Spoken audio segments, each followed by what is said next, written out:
दोस्तों, आज हम लोग स्टार्ट करने वाले हैं करंट अफेयर का सीरीज, जो कि आने वाले बीपीएससी टीआरई 4 के एग्ज़ाम के लिए काफ़ी उपयोगी साबित हो सकता है। तो हम लोग आज स्टार्ट करते हैं करंट अफेयर। ये एक सक्सेस मिरर बुक का एक मंथली मैगज़ीन आता है हर महीने, तो हम लोग उसी को करेंगे। इसको एक हफ्ते के अंदर ये पूरा मंथली मैगज़ीन को ख़त्म कर देंगे। उसके बाद फिर जनवरी का मैगज़ीन स्टार्ट होगा। तो आज के पार्ट 1 का ये वीडियो है। इस पार्ट 1 में हम लोग लगभग कुछ मुख्य पॉइंट को देखेंगे।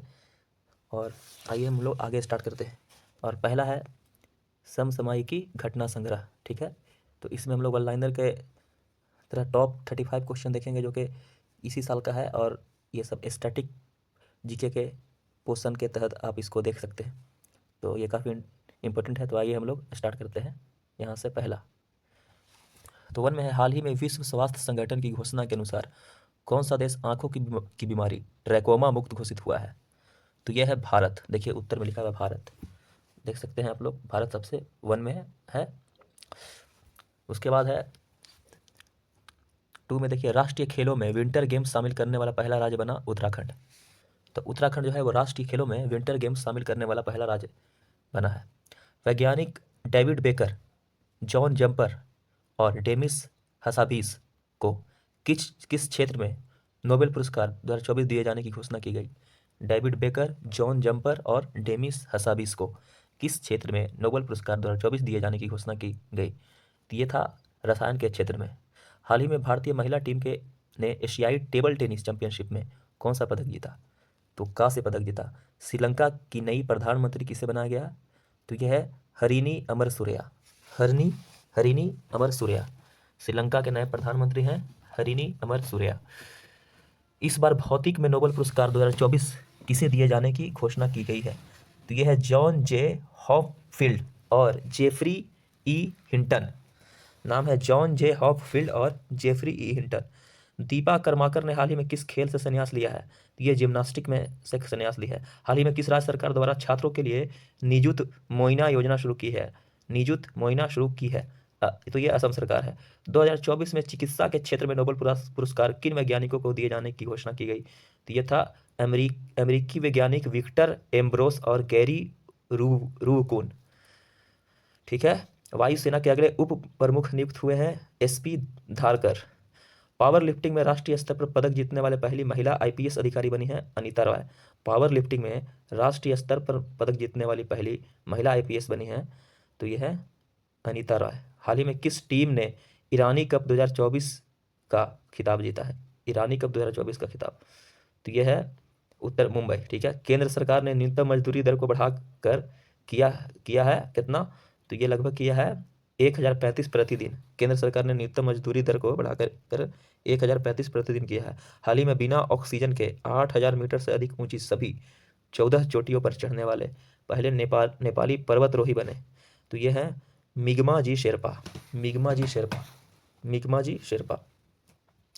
भारत का विदेशी मुद्रा भंडार अक्टूबर के पहले सप्ताह में रिकॉर्ड पहली बार पहुंचा कितना? तो यह 701.18 अरब डॉलर। भारत की विदेशी मुद्रा भंडार अक्टूबर के पहले सप्ताह में रिकॉर्ड पहली बार पहुंचा, तो वो था 701.18 अरब डॉलर। हाल ही में पीएम मोदी ने बंजारा विरासत म्यूजियम का उद्घाटन किया है। ये किस राज्य में है? तो महाराष्ट्र में है। ठीक है। बंजारा विरासत म्यूजियम का उद्घाटन किया है, तो ये किस राज्य में है? महाराष्ट्र में है। हाल ही में किन 5 भाषाओं को शास्त्रीय भाषा का दर्जा दिया गया है? मराठी, बंगाली, असमिया, पाली और प्राकृत। मराठी, बंगाली, असमिया, पाली और प्राकृत। शॉर्ट फॉर्म में याद सकते हैं म ब अ पापरा। ठीक है। खो खो विश्व कप 2025 का आयोजन किस देश में किया जाएगा? तो खो खो वर्ल्ड विश्व कप होने वाला है 2025 में, तो उसका जो आयोजन है वो भारत में होने वाला है। ये इंपॉर्टेंट क्वेश्चन है, क्योंकि भारत के पॉइंट ऑफ व्यू से ये इंपॉर्टेंट क्वेश्चन बन जाता है। आगे देखते हैं क्वेश्चन नंबर 19। हाल ही में नाटो के नए प्रमुख के रूप में किसे नियुक्त किया गया है? तो है उत्तर है मार्क रूटे। हाल ही में किस राज्य केंद्र शासित प्रदेश में गूगल फॉर इंडिया इवेंट 2024 का आयोजन किया गया? तो वो है दिल्ली में 3 अक्टूबर 2024 को। हाल ही में जारी हुई आईसीसी की टेस्ट रैंकिंग के अनुसार दुनिया के नंबर 1 गेंदबाज कौन बने? तो जसप्रीत बुमराह। ठीक है। हाल ही में किस देश में वर्ल्ड ग्रीन इकोनॉमिक फोरम का उद्घाटन किया गया? दुबई में। टेस्ट क्रिकेट में 300 से ज़्यादा विकेट लेने वाले 7वें भारतीय खिलाड़ी बन गए हैं रविंद्र जडेजा। हाल ही में पीएम मोदी ने किस राज्य केंद्र शासित प्रदेश में सड़क का नाम जमैका मार्ग रखने की घोषणा की है? तो वह दिल्ली।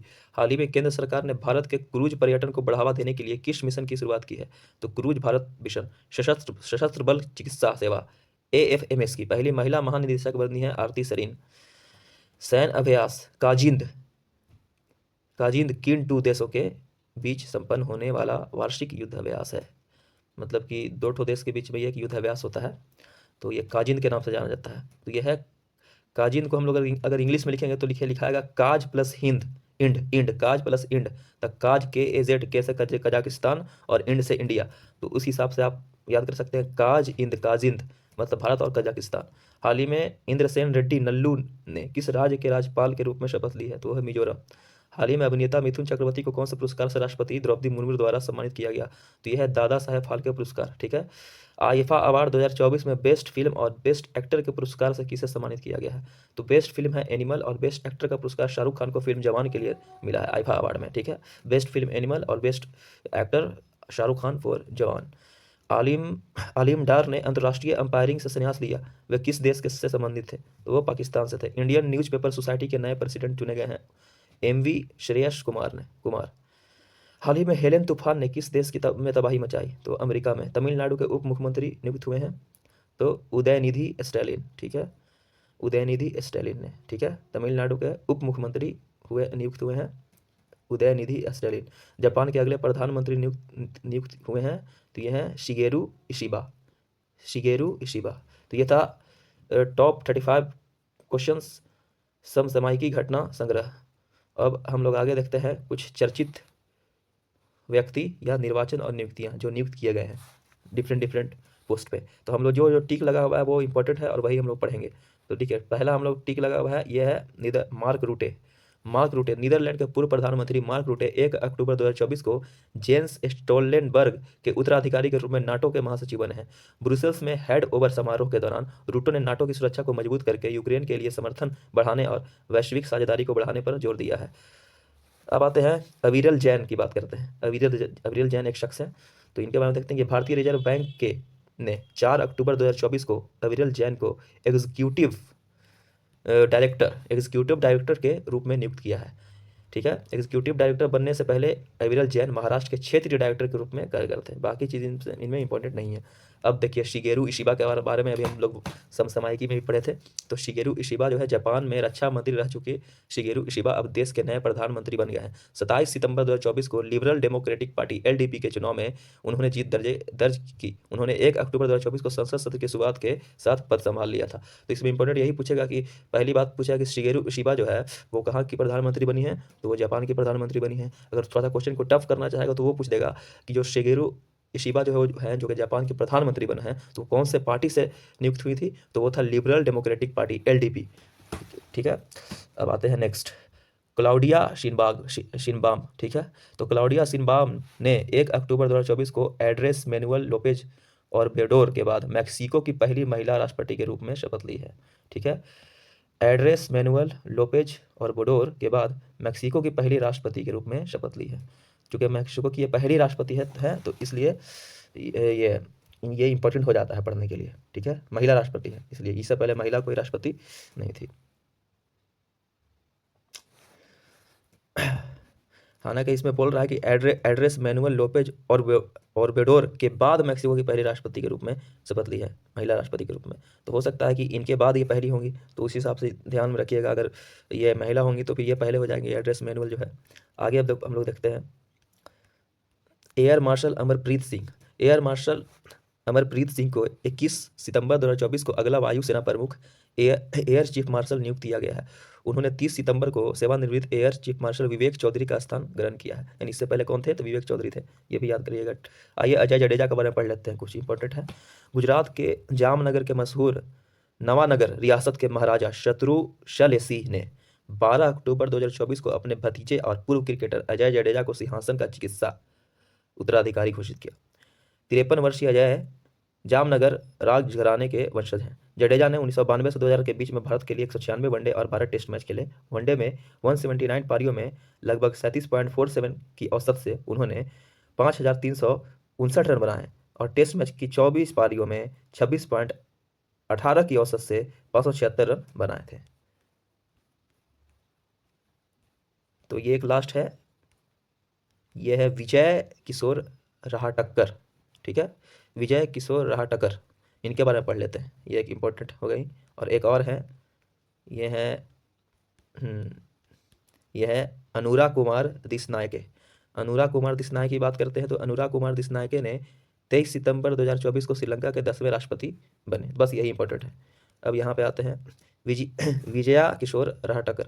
भारत सरकार ने 19 अक्टूबर 2024 को विजया किशोर रहाटकर को राष्ट्रीय महिला आयोग यानी national commission for women NCW का नया अध्यक्ष नियुक्त किया गया। आयोग की ये 9वीं अध्यक्ष होंगी, यही इंपॉर्टेंट था। और इसमें अगर आप पॉलिटिकल साइंस पढ़ते हैं और उसके पॉइंट ऑफ व्यू से ये इंपॉर्टेंट हो जाता है कि इस पद पर 3 वर्ष या 65 वर्ष की आयु तक जो भी पहले हो के लिए नियुक्त किया जा गया है। ये एक्चुअली सिर्फ इन्हीं की बात नहीं किया जा रहा है, कोई भी महिला आयोग का जो अध्यक्ष है वो या तो 3 वर्ष के लिए या तो 65 वर्ष का उसका आयु होना चाहिए, उससे पहले तक के लिए वो कार्य को संभालेंगे। इससे पहले 2016 से 2021 तक महाराष्ट्र राज्य महिला आयोग की अध्यक्ष रह चुकी रहाटकर भाजपा महिला मोर्चा की अध्यक्ष भी रही है, यानी इससे पहले ये भाजपा महिला मोर्चा की अध्यक्ष भी रही है। तो ये था आज का सेशन करंट अफेयर। अगर आपको अच्छा लगा है तो इसको लाइक कर दीजिए और सब्सक्राइब कर दीजिए। डेली ऐसा ही सेशन आते रहेगा। जीएस के पॉइंट ऑफ व्यू से बहुत इंपॉर्टेंट है ये, BPSC TRE 4 के लिए और BPSC सिविल सर्विस के लिए। Thank you.